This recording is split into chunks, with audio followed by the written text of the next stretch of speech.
Good morning. How the devil are you doing this fine day? Good morning to Bianca Tantan over on Instagram, who has become a bit of a regular. Good morning to you. Good of you to join us. I know Dan Cullen is here. It looks like the chat is a little bit slow today, and I've got to be honest, the way that it looks on my screen is a bit weird too. I hope everything's okay. I know people are here, but I'm not seeing anything in the chat. So if you have got anything to say, please do that. Good morning to everybody over on Instagram, which does seem to be working a little bit better.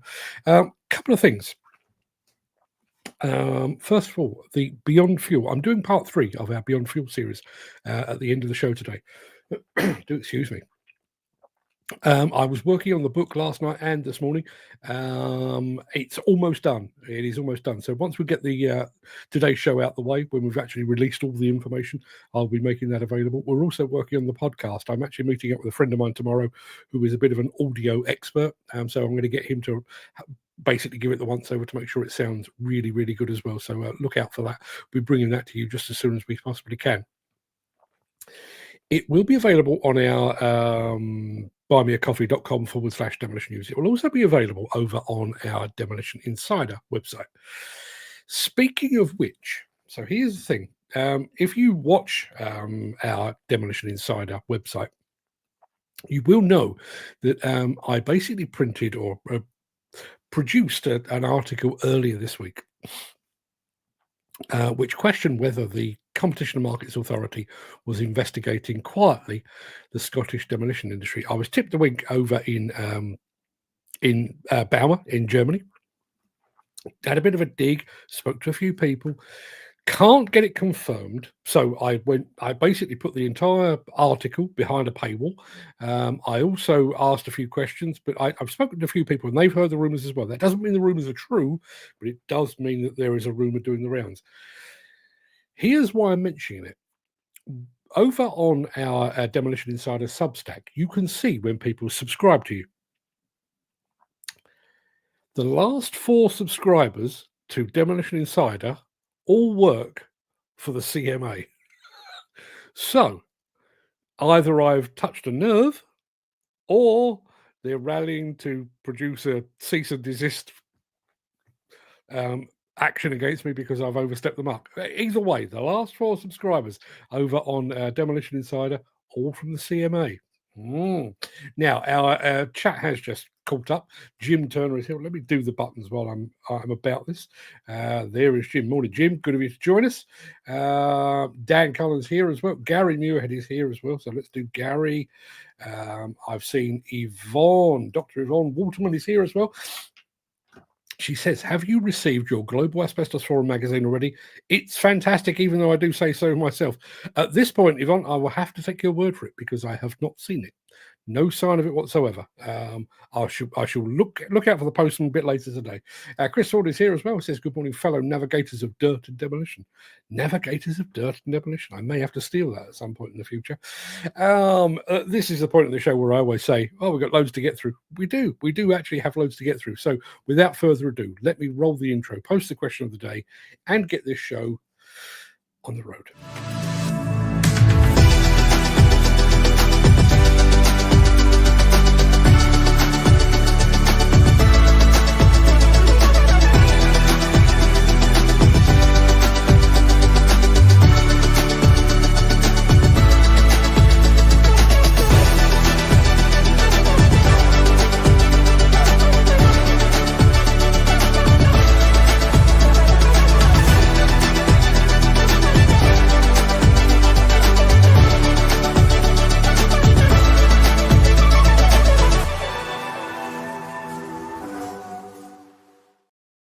Just going to address this one very quickly. Apparently, my copy of this asbestos magazine is on its way to me in the post. Yvonne, while you're still here, if anybody in the audience would like to get themselves a copy, be it a hard copy or an online copy, where do they go? How do they go about that? Let us know in the chat if you would be so kind.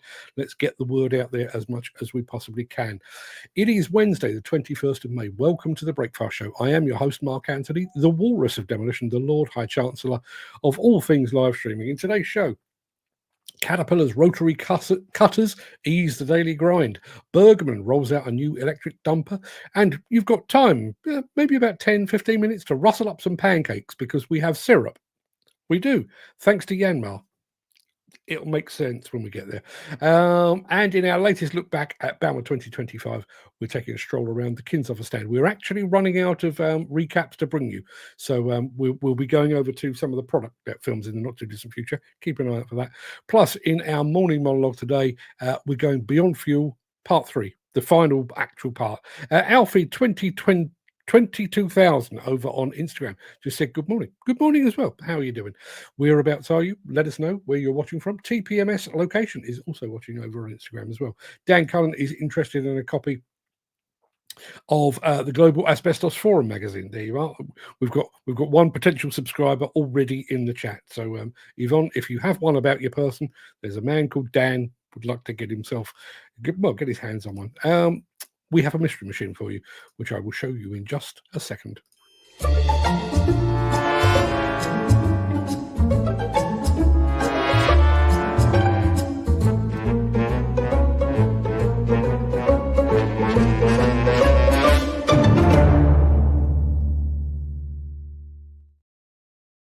Yeah, mystery machine. I've done nothing with it today. Done nothing with it at all. It is as nature intended. The colours are exactly the same. I've removed the background to protect the innocent or something, but it is exactly as it should be. And I can tell you, it is a machine that was actually featured on this show not that long ago, the last couple of weeks, I would say. So here it is. Here is the machine I need you to identify. Looking for a make and a model. I think it's pretty clear to see what type of machine it is, but we're looking for a specific make and a specific model, if you would be so kind. Just as well, you can't see the card that's in front of me because, well, it's on there. It is very tight at the top at the moment. We've got a neck and neck at the moment. I think we're neck and neck, aren't we? Let me just make sure.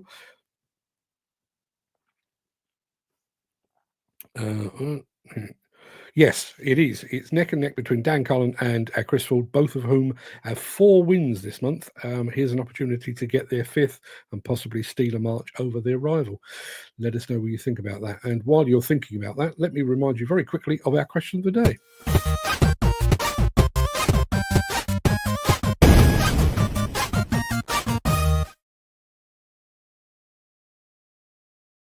Yeah, our question of the day today comes once again from our resident quizmaster, Mr. Gary Muirhead. And his question is this, and I have to say, this one applies to me, so I was quite pleased with this. How did your name come about? Are you named after a family member or someone famous? Both. Do you have a middle name that refers back to an ancestor, perhaps? Is there a name that your family insists upon? Okay, my first name obviously is Mark. My dad was Mark. His dad was Mark. Yeah.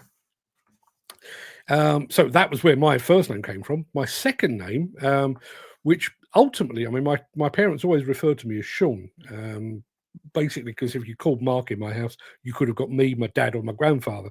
So they referred to me as Sean, and the Sean does actually come from Sean Connery. My parents apparently had seen, I think it was Diamonds Are Forever, just before I was born, and bizarre how the world turns.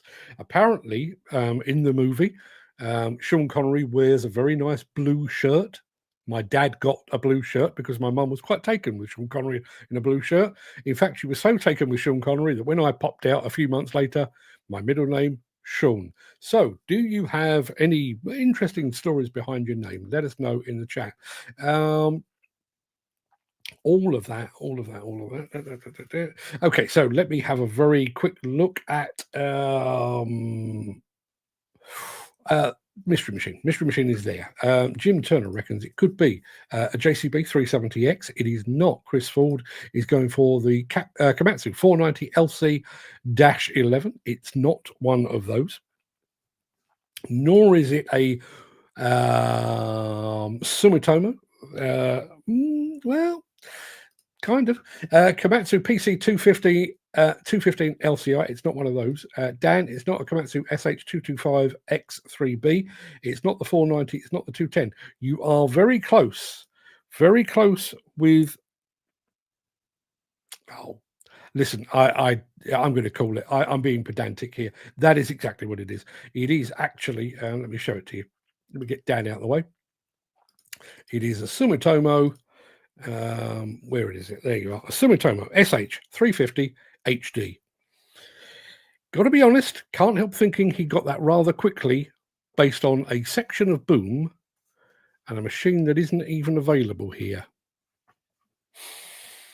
Just saying, that was quite quick. Lugong 995F says Chris Ford, it's not one of those, and it's not a Komatsu PC220.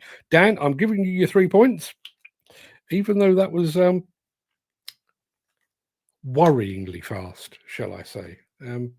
We may have to start doing this in a different way, I think. Just say. Do excuse me. Right, it's time to get things underway. We're going to be right back with Caterpillar rotary cutters immediately after a spot of this.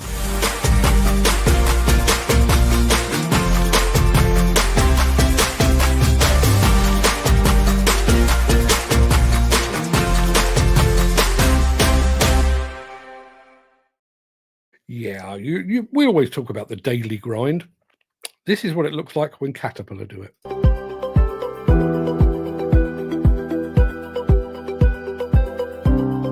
I'm Tom Munch, Product Application Specialist for Caterpillar Excavator Work Tools, and today we're going to talk rotary cutters.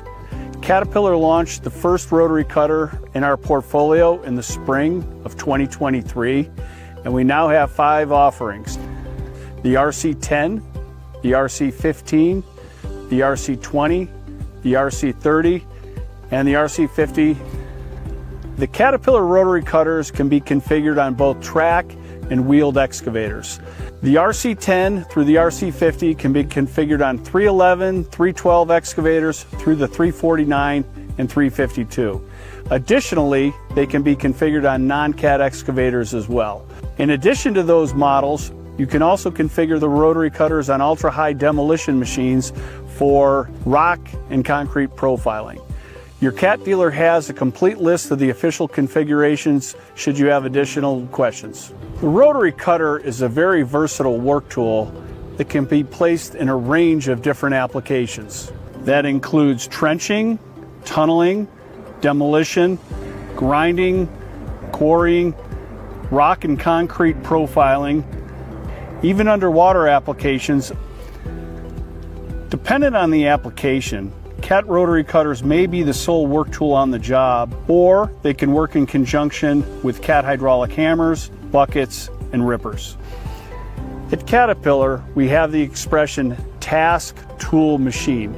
Simply stated, when our customers have an application that they have, we want to match the right work tool to that application on the best, most efficient machine that's going to give them the most production. So it's critical to match the work tool, the rotary cutter, to the machine that it's going on, but more importantly, we want to pick the right size for the application in which it's going to be working. The rotary cutter delivers precision cutting in a deep and narrow trench for utility and pipeline contractors. It is a high-performing work tool in the right material. The overall noise level is less than 84 dBA, which is substantially less than a hydraulic hammer. At Caterpillar, we have the saying, a quieter job site is a safer job site. Additionally, there are less reflective forces back to the stick and the boom on the excavator than a hydraulic hammer.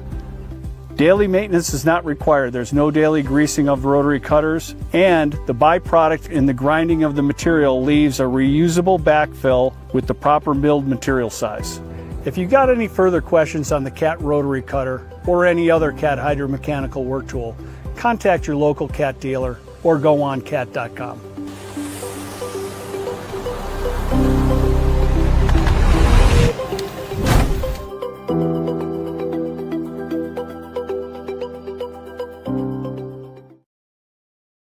So Dan Cullen has just asked the question, this cutter, I wonder if it's sore on pins and machines. The guy I think answered the question there. It has less reflective forces than a hydraulic breaker. Well, that's probably not saying much, but I thought this was a valid one. Dan actually says, what about dust suppression? I'm pretty sure that could be fitted with dust suppression without too much of a problem. Failing that, external dust suppression, Dust Boss, or one of the other many brands as well. But all good points, Dan, well made. What do we got next? Oh, yes, we're going all electric with Bergmann in a moment. Back after this. If you are enjoying this episode, please consider supporting the show. You can leave us a tip at buymeacoffee.com/demolition news. Yeah, I've already introduced it. It's Bergmann. It's electric. It looks like this.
Now, Dan has just said this. Not seen many Bergmanns in the UK, but looks a tiny piece of kit. It does, I agree. And no, you're right. Don't see too many in the UK.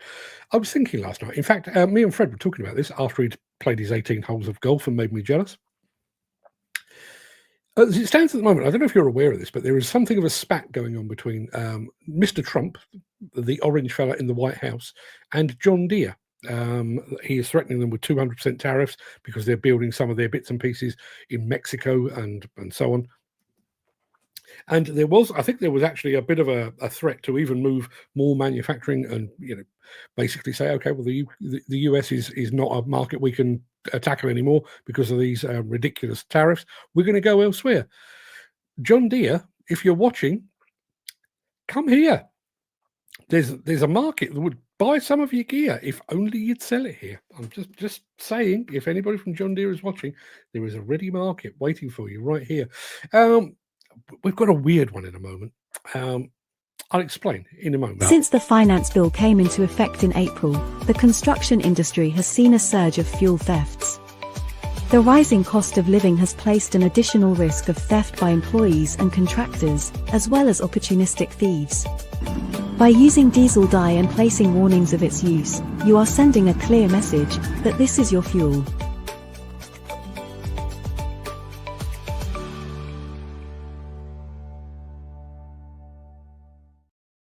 Now, I realise this is more of an American thing, but have you ever poured maple syrup on your breakfast pancakes? Or on Shrove Tuesday, have you ever used maple syrup? If you have you ever considered where it comes from? And if you have considered where it comes from, have you ever considered the scale of where it comes from? Just watch. It will make you think about your breakfast pancakes in a whole new way. In the vast forests of Quebec, where winter yields to the first warmth of spring, an ancient cycle unfolds. Over 43 million maples quietly share their gift with the world.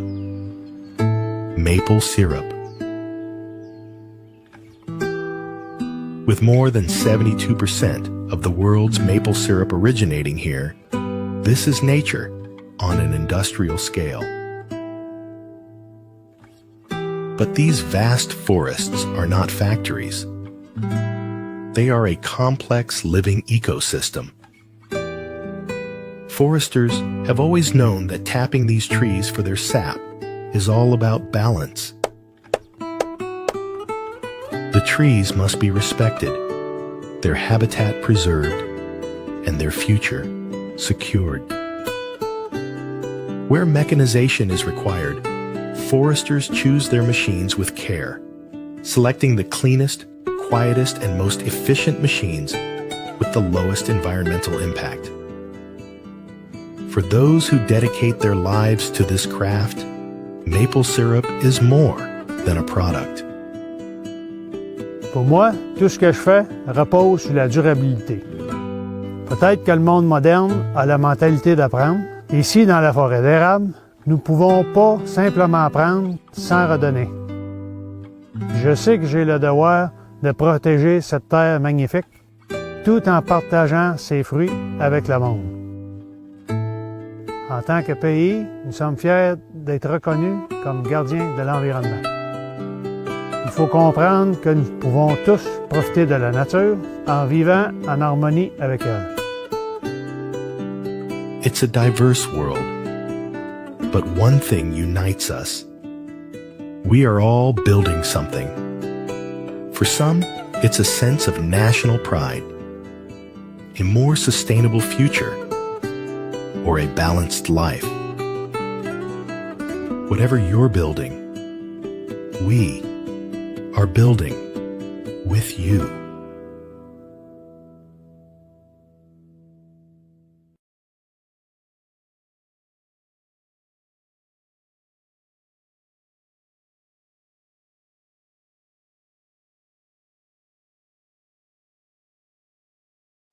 Yeah, apologies for the French in that. I just thought it was worth bringing it to you because it was just 45 million trees.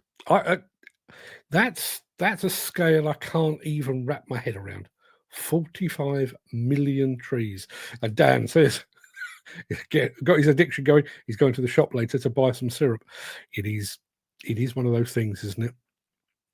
I have to say, whenever I get to the States, one of the first things I go for. Jim Turner, going back to our question of the day, which is, where does your name come from? Apparently, Jim was supposed to be called David, but it's his sister's fault that he's called James, but he hates James and only answers to Jim. Middle name in our family is the generation before his first name. Well, funnily enough, that's not a tradition in our family because my dad only had one name. He was a Mark, I'm a Mark. But Fred, my son Fred, he is Fred Mark Anthony. Just to keep it going, basically. And you were supposed to be called David, but it's your sister's fault you're a James. When my sister was born, my sister is called Kelly, but her middle name is Michelle. She's 7 years younger than me. And I was sort of patched off to go and stay with my mum and dad's friends while my mum was in hospital, actually giving birth. And they phoned me and said, you've got a little baby sister, which I didn't know. Would you like to choose her middle name? And they trusted me with this, although I think there may have been discussions before. And I said, I think we should call her Michelle. So my sister is called Kelly Michelle Anthony, and she hates Michelle. As I say, I can only imagine that I must have expressed a desire to have a sister called Michelle at some point, so they were on fairly safe ground. Content with media. I'm not sure which of the Haddocks is watching. Maybe both of them. Peter and Lucas are over on Instagram as well. Good morning to you, fellas. Chris says, haven't had pancakes for years and never tried maple syrup, but I have a feeling it won't be long. Let me warn you now, Chris, if you've never tried maple syrup, it's worse than crack. It is that good. Question today, my granddad and my great-grandfather, three of my uncles called Daniel. It's a bit of a family name. Yeah, a bit of a family name. We're going back to Bauma in just a second with the fine folks at Kinshofer, just as soon as I can find the right button to press. I think it's this one.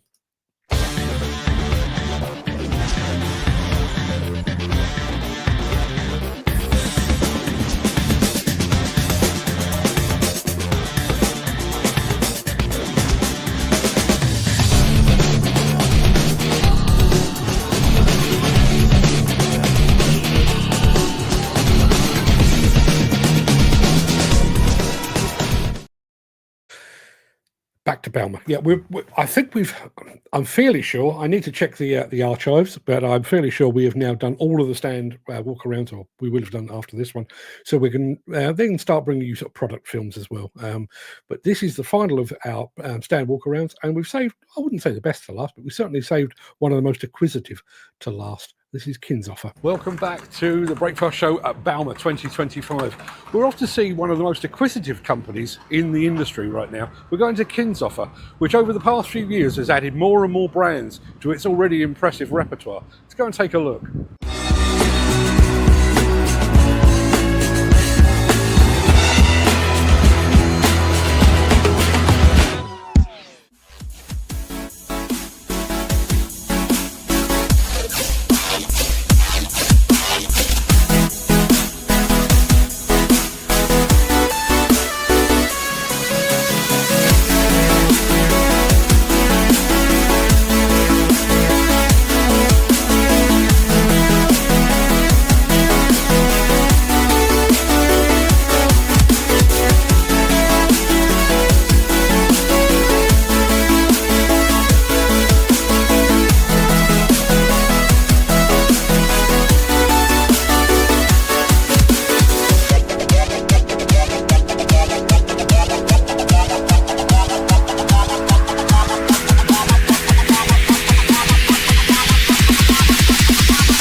Oh, that takes me back. That takes me back. I think that was Ed Butler operating by the side of me there. Yeah, fantastic memories. Let's have a look. Dan, enjoying the music. Going back to our question of the day. How did you get your name? According to Chris Ford, John is a middle name that comes down the male side of the family. On my wife's side, it's Reuben. Is there Jewish in your wife's family? I'm only guessing because Reuben is I normally associate that. Maybe I'm thinking of the sandwich. I don't know. Dan Cullen. Dan Cullen has done a further explainer, which has reminded me of one of my favourite jokes of all time. Apparently, Paddy and Daniel is big in our generation of family members, and Mary. Right. Okay. So 3 Irishmen go for a job, and the first one goes in, and the guy that's interviewing says, "What's your name?" He says, "Pat." And he says, "Get out of here! No self-respecting Irishman would ever call himself Pat. The name's Patrick. Get out of here." So the second guy goes in there and says, "Good morning. What's your name?" "Pat." "No self-respecting Irishman would. The name's Patrick. Now get out of here." On his way out, he says to the guy that's still waiting, "You need to be careful in there. He's got this bit of a hang up about the name." So the third one goes in there, and the guy says to him, "What's your name?" And he says, "Mickrick." I didn't tell it particularly well, but you got the idea. Dan, enjoying things. Yeah, thank you very much indeed. Okay, so it is almost time. Well, I'll tell you what, let me do the main bit, shall I? That is about it for the main part of this morning show. I'm going to roll the outro in just a second before leaping gazelle-like. Am I feeling gazelle-like this morning? I probably am. Over into the morning monologue. It's the third part of our Beyond Fuel. Third and final part, actually. If you can't stick around for that, please stay safe. Look after yourself, your family, your friends, and your colleagues. I hope to see you again very soon. If you do have the time and the inclination, however, I will be back immediately after I've pressed the right button, which looks like this.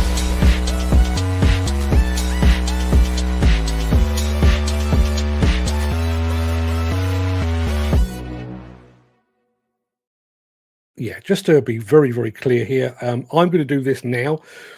The audio podcast is mostly done, and the book is mostly done as well. So in the next couple of days, possibly for Monday next week, we'll be launching all 3 parts, plus the intro, plus the outro, or the intro and the conclusion and everything else. It will be free of charge. I'll tell you where to find it and everything else. It will be on... Well, it will start life on our buymeacoffee.com/demolition news. Those of you that are already supporters, and I think virtually everyone in the chat is one of those, you can get it over there. You'll also be able to get it via our Demolition Insider Substack. I'll tell you more when we get there, but let's get on with part 3 of Beyond Fuel. There's a man, let's call him Mick, who can tell you what's wrong with a diesel engine just by listening to it for a few seconds.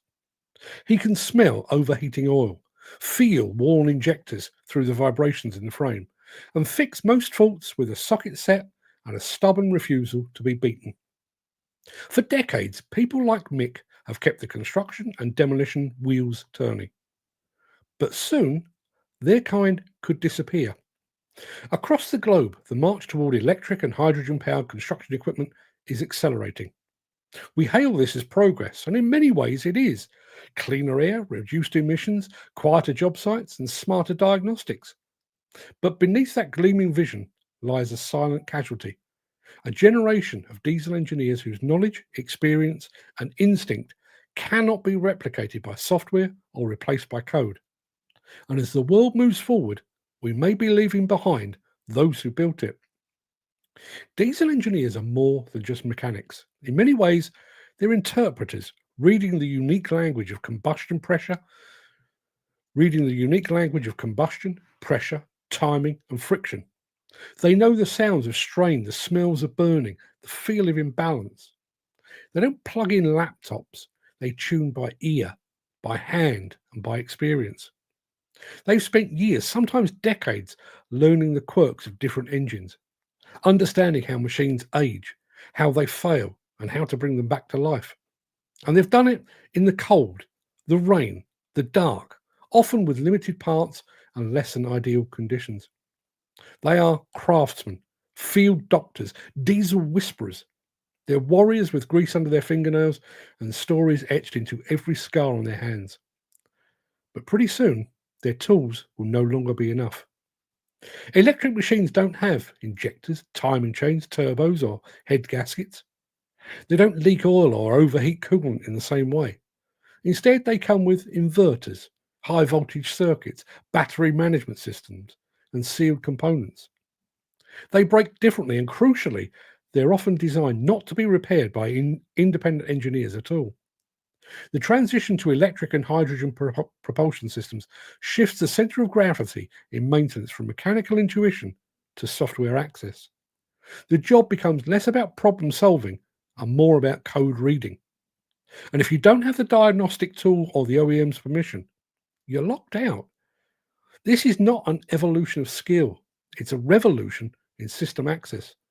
And revolutions have a nasty habit of leaving people behind. We now found ourselves in a strange liminal period. Diesel is no longer the future, electric is not yet the norm, and hydrogen remains years away from widespread adoption. In this in-between hinterland world, many companies still run diesel fleets.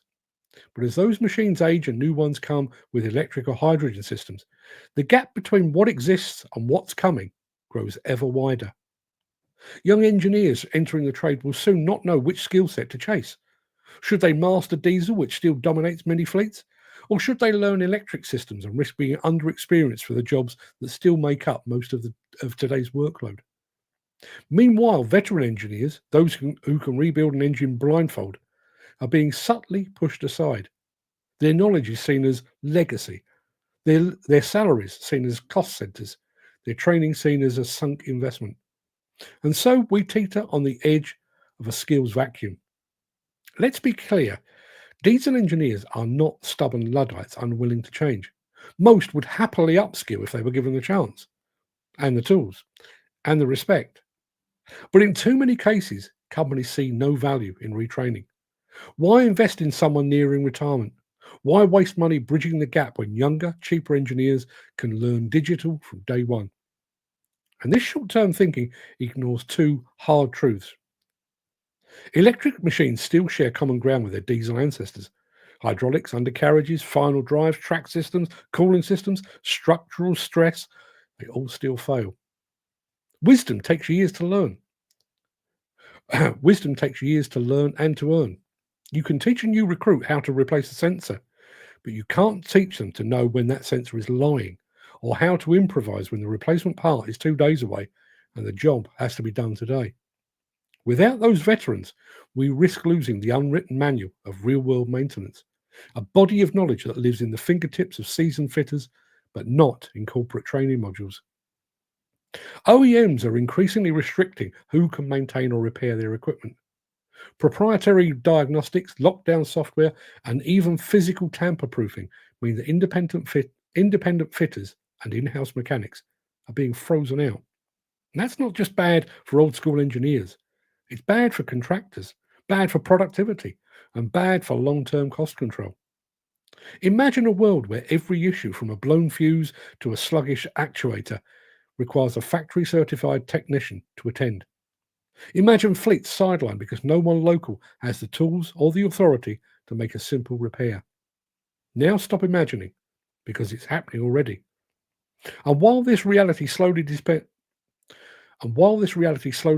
upon the West, its effect in the global South, where second-hand diesel machines are still king, could be even more disruptive.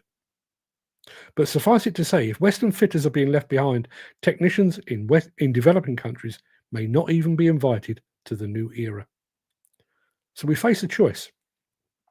We can treat diesel engineers as relics of a dying era, watching them quietly retire or be pushed out with a pat on the back and a cheap clock. Or we can honour their experience, document their knowledge, and empower them to guide the next generation. Imagine a training centre where veteran diesel engineers pair with young apprentices explaining the why behind every bolt and misaligned bearing, even as those same apprentices teach them how to read schematics for EV control systems. That's a bridge. Anything less is a burn pile. The diesel engine powered more than machines. It powered careers, families, communities, identities. And those who kept them running did more than just fix equipment. They kept sites operational, projects moving, and downtime minimal. They are not disposable. Their knowledge is not outdated. It's the foundation on which this new era is being built.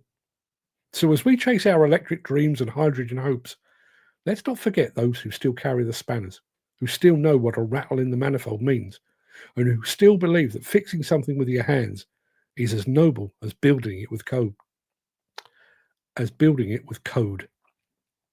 Because one day, when the lights go out or the software fails, we may need someone who remembers how machines used to speak before they went silent. That was part 3. We're going to be back to normal programming, or normally scheduled programming as of tomorrow, basically. But yeah, what happens to the diesel fitters? Dan Cullen has just left us. Appropriately, given that we started the show with rotary cutters, he is going back to the grind. Have a good day, Dan, and congratulations on your win. Oil Quick UK have just joined us over on Instagram. Oil Quick UK. Don't know which of you it is. Could that be Steve?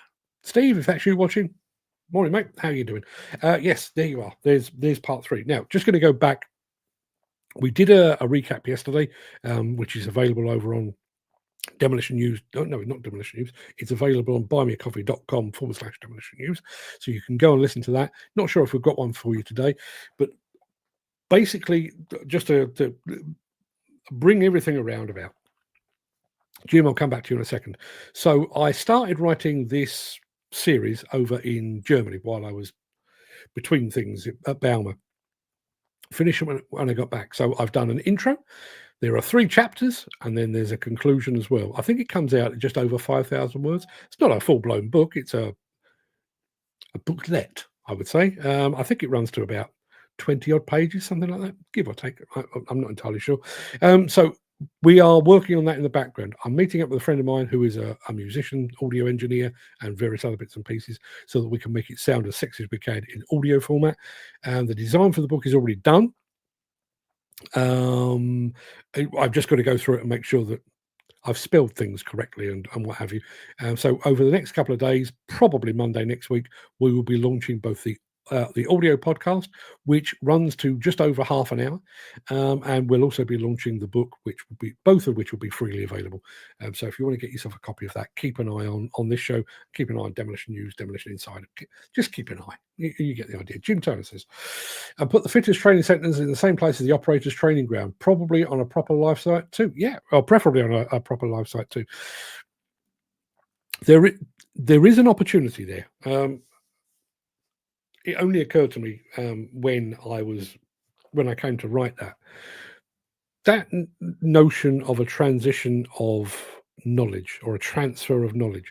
If you've got somebody, a young guy that's come up out of college, out of university, understands electric vehicle, battery management, how electric systems work, they're 20, 21 years old, still a bit green. They've learned everything they know from a textbook. They've lived in classrooms and everything else. And then over here you've got our man Mick, who is a dyed-in-the-wall diesel fitter.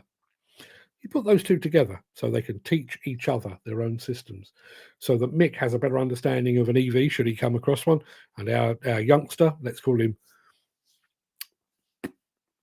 Everyone's called Josh these days, aren't they? So Josh can learn a bit of diesel, Mick can learn a bit of electric, and between the two of them, they have transferred their skills and their.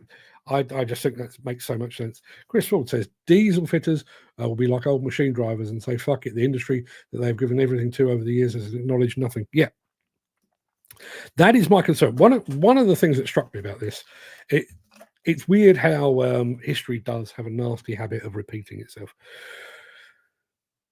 In many ways, we went through this with the loss of grandfather rights back end of last year, where we basically told a whole generation of operatives and operators, we know you've done this job for 20, 30, possibly even more years, but now you need to prove yourselves. Go back to a classroom. And we know that a good many went, bollocks on that, I'm going back. I'm going to go and do something else, or I'm just going to retire early. We're headed that way here. It's not going to be this year. It's not going to be next year, but sometime, and not too distant future, next 5 or 10 years, we will start to see an exodus. And what are we doing to prevent that? as it stands at the moment, as far as I'm concerned, I can't see any signs of us doing anything at all.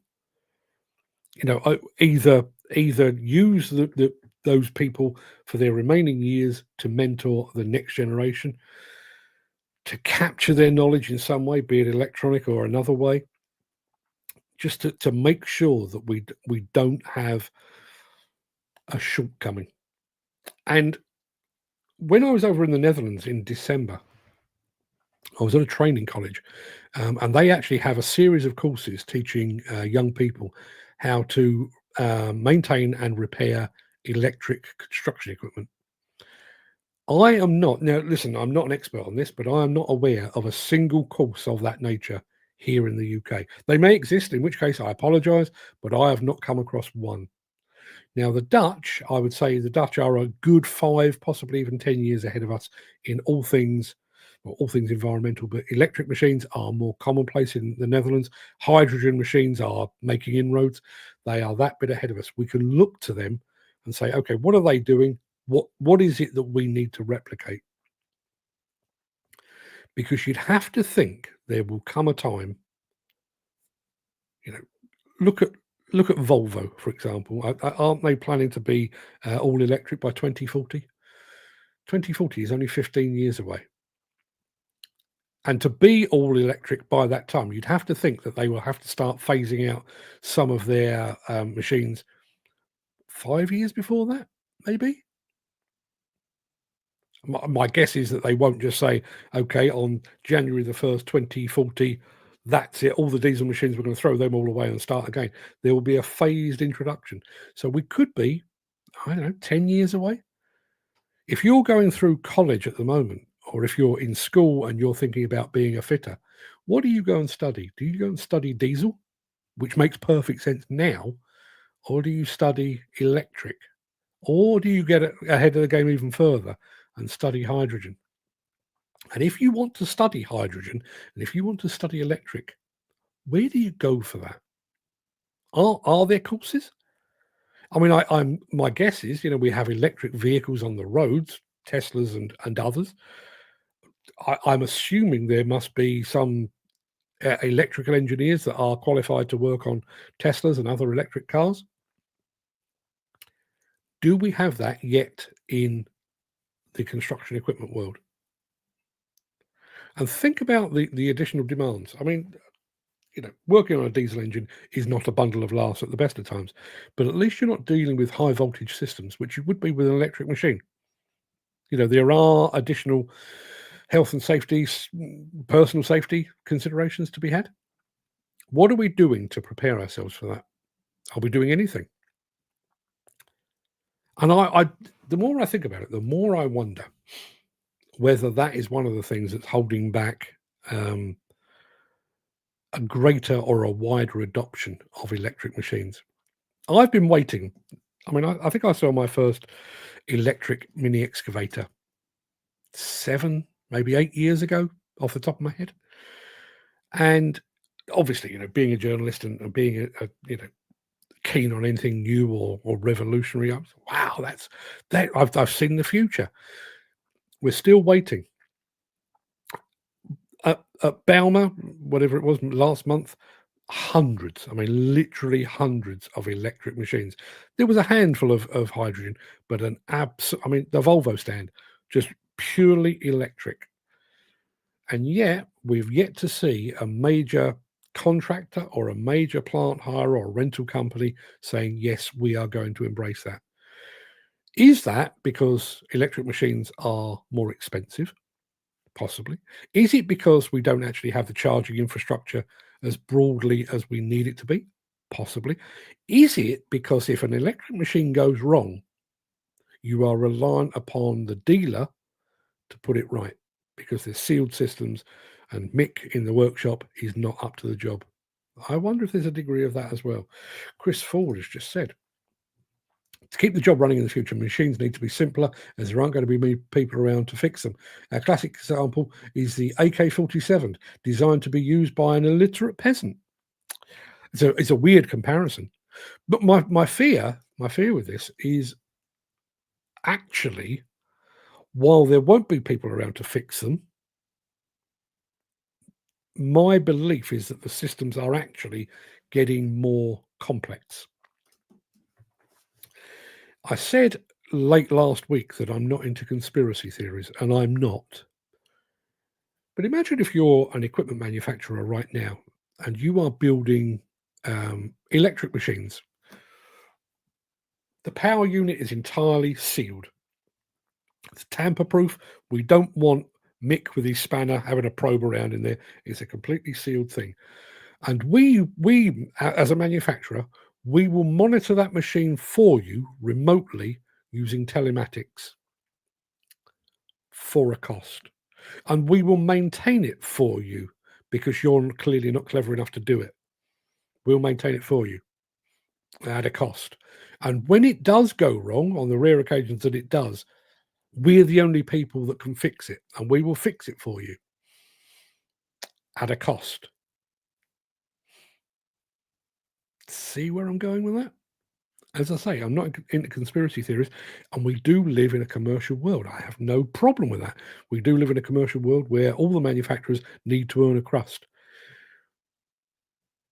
But are we walking blindly into them earning a crust that's a bit bigger and a bit more expensive by sealing their machines and keeping us out? What does Jim say? It's because our misguided Western governments are hell-bent on turning everything electric. They are indeed.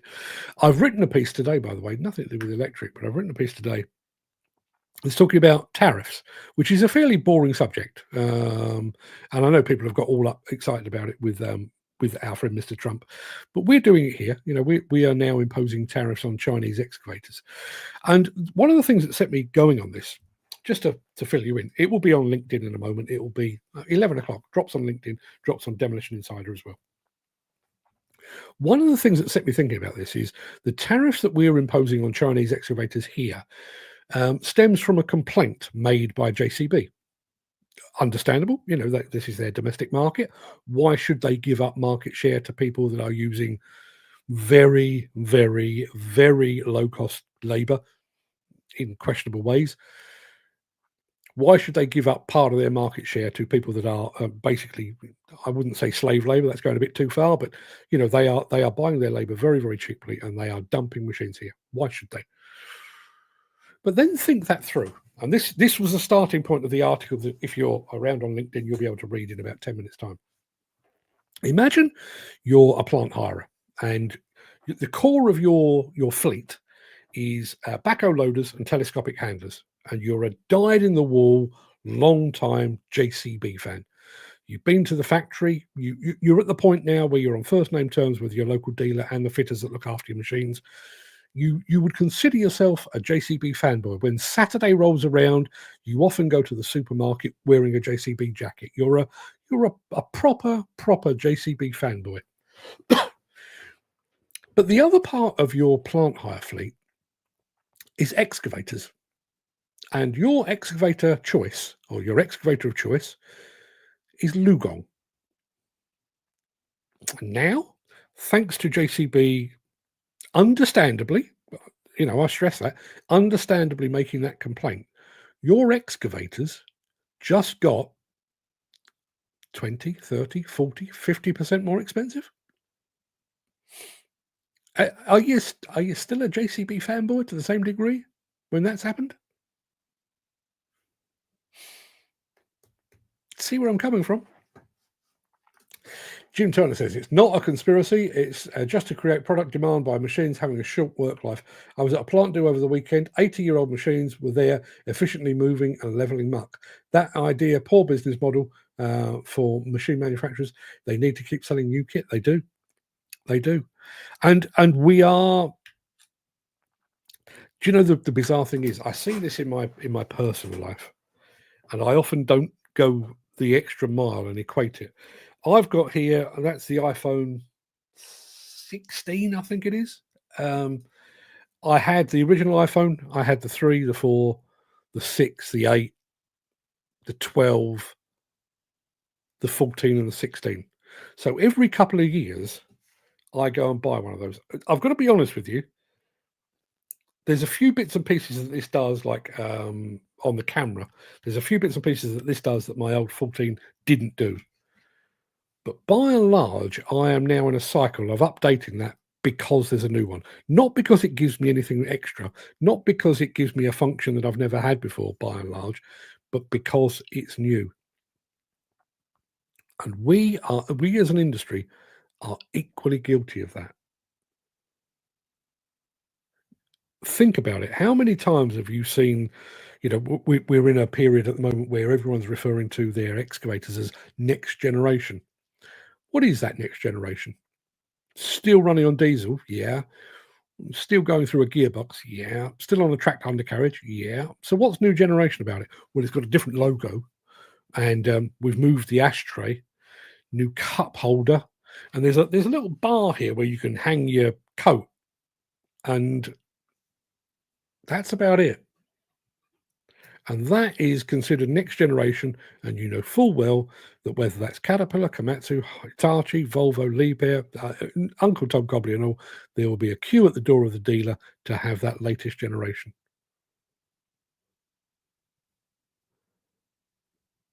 How do we break that cycle? And I found it interesting that, who was it? I think it was Devellon actually had some used equipment on their stand at Bauma. And I know the likes of Caterpillar and Komatsu talk a good talk about remanufacturing, and they do a very good job of it. But until that really comes to the fore, are we really shifting the needle in terms of sustainability? And I wonder what the maths are. It's for somebody far cleverer than me. But going from, basically dumping a bunch of electric machines, a bunch of diesel machines to go electric, and those electric machines have to be manufactured. There'll be a carbon cost to that. They'll have to be transported here, carbon cost again, and all of the things that go with it. Or would we have been better off just taking that diesel machine that we already had, taking it back to the dealer and say, bring that up to speed, would you? Add the latest generation engine, add the latest generation telematics or whatever it might be, and we're good to go for another 5 years. My guess is the maths on that quite clearly point to maintaining used equipment. And yet we are still in that cycle of must have the new, must have the latest, the new recipe. I wonder if there's scope for. You remember when Coca-Cola supposedly updated their recipe, and then started to sell us Coke Classic? Given the choice, I'm going to answer for Jim because I already know the answer. If you're in the market for an excavator or a wheel loader or a dozer, Jim, would you rather have the latest with all the bells and whistles, or would you rather have the classic recipe that you can hit with a sledgehammer and throw a socket at and keep it running for the next 10 years? And the problem is that's where there is a divide in the industry. You have got a generation, more than a generation, there's hundreds of thousands of Jims out there that will be quite happily to tinker and play around with machines and basically extract every last ounce of value from a machine that they paid for. But then the manufacturers themselves are desperately keen, as Jim has rightly said, desperately keen to sell you the new generation excavator with the new cup holder. And then all the time we allow that divide to persist, we are going to cost the earth, literally. There you are. Jim rightly says, classic, easy to fix, made to last, old machine. Yeah. Now, this is not. I don't want to portray Jim as a stick in the mud or anything like that. If you've got a very specific job to do and an old machine or an existing machine can't do it, somebody comes up with something new that allows you to do that. As I say, there's a couple of modes in the camera on this phone of mine that I didn't have access to before, and they're very, very useful. They're really, really good, and I love it. I really do.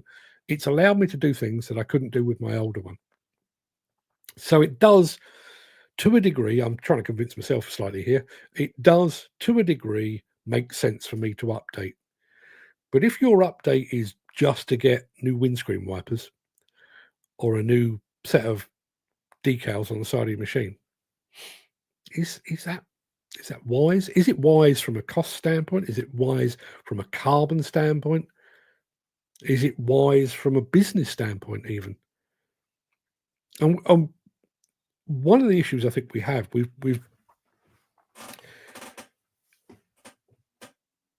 we've basically pushed this notion that newer is better. And I realise in some cases that is the case, but you have plant hirers. None of our machines are more than 2 years old. We have them for 2 years, we run them, and then we get rid of them because we want everybody to accept the fact that when they order from us, they will get something that is still gleaming and still smells vaguely of the production line. Is it more reliable? Let's be absolutely honest. If a machine is well looked after these days, properly according to the operator's instructions or the operator's manual, how many times do machines go wrong these days? It's nowhere. It's like cars. My wife's car is nearly 4 years old. It's had a couple of new tyres. She had the previous one for 4 years. That had 4 new tyres, and I think the brakes were changed, but 4 years, whatever that is, 60, 70,000 miles of driving, no problem at all. And machines, by and large, are the same. Yeah, you do get the odd dud that starts to go wrong the moment it wheels off the production line, but by and large, they don't go wrong. So why are we so desperately keen to chop them in? Just because it says 8,000 miles or 8,000 hours on the clock. Remember, I'm paraphrasing here. I'm paraphrasing Rowan Atkinson. When he was a child, and when I was a child, back to when I was. No, I won't paraphrase him. I'll go back to when I was a magazine publisher. You got a brand new company car, and that company car would be changed literally the moment that you exceeded 60,000 miles. You had to hand it back every 6 months for it to be maintained, repaired, MOT'd, and all the things and everything else. But when that hit 60,000, it was gone, goodbye. Admittedly, that was 35 years ago. 60,000 miles on the clock of a modern car, it's barely run in. You'd do 200,000, 250,000. Again, going back to what I said before, if you maintain it properly, you can get years and years and years out of that car. And the same goes for construction equipment as well. Chris, what are the age of your older machines? How long have you been running them? How often do they let you down? Probably not much. But I think that is going to be one of the hardest habits to break. I think it's going to be hard for the manufacturers to realise that maybe selling new machines at the rate that they are at the moment is probably not the best way forward. And I think it kind of belies any claims to sustainability that they're making. If you're switching from diesel to electric, but you're looking to sell 5 times as many next year as you did this year, are you really making a great contribution? I think the plant hirers themselves, they've got to learn that maybe they need to educate their customers that just because a machine is 3 years old doesn't mean it's going to fall apart. Jim Turner, what is Jim Turner saying? He says, there's a fellow around our way, Chris Ford owns him too. He runs a late 90s 3CX, 90s fast tracks, and even an 80s dozer. He looks after his kit and it earns him money. That owning and running plant efficiently, yeah. And here's the thing: if he's had that dozer since the 80s, I'm going to take a wild guess. Let's say he bought it new, and that his payback period was, let's say, 4 years. By the time it's worked for 4 years, he's earned back the money he invested in that. And let's say he bought that, just to save me doing the maths, let's say he bought that in 1986. So that machine was bought and paid for in 1990, the year I got married. So he has had 35 years, Now, obviously, he's got a maintenance cost, but actual owning costs, he said 35 years, free of charge. Free of charge. And yes, he would have had to spend money on parts. He would have had to have, put labour into keeping it running and so on down the line. But actually, that machine was bought and paid for 39 years ago, and it's still earning him money today.